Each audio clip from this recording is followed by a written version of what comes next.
Isa sa mga napipisil na kapuso star ang magiging mainstay o regular host ng It's Showtime ay ang singer na sina Julian San Jose.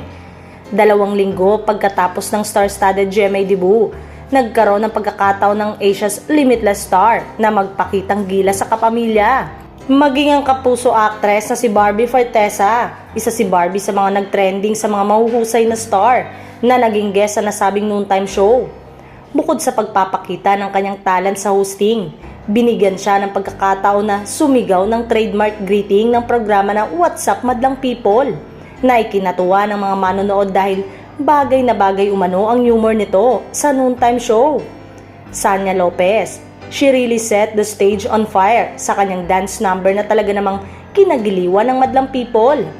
Inihayag ni Sanya kung gaano siya kasaya sa kanyang pagbabalik. Pinahanga ang mga host kung paano niya perpektong kinanta ang It's Showtime anthem, hoping din ng aktres na hindi yon ang huli niya sa Showtime.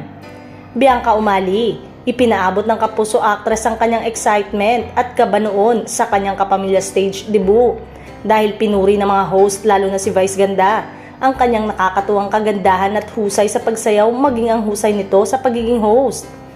Michael V, isa sa naging makasaysayang sandali sa TV nang mag-surprise si Michael V sa show para makasama ang matalik niyang kaibigan na si Ogie Alcacid sa kanyang special birthday number.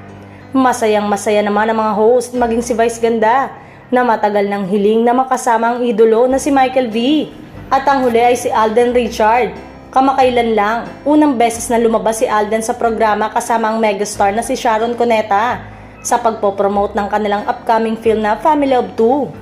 Ayon sa kanya, it's an honor to be here. And kaya rin po talaga ako nandito ngayon is to really show na tama na yung network wars or the misunderstanding kasi isa lang naman talaga ang gusto nating gawin, ang mapasaya yung mga tao, yung mga manonood sa atin.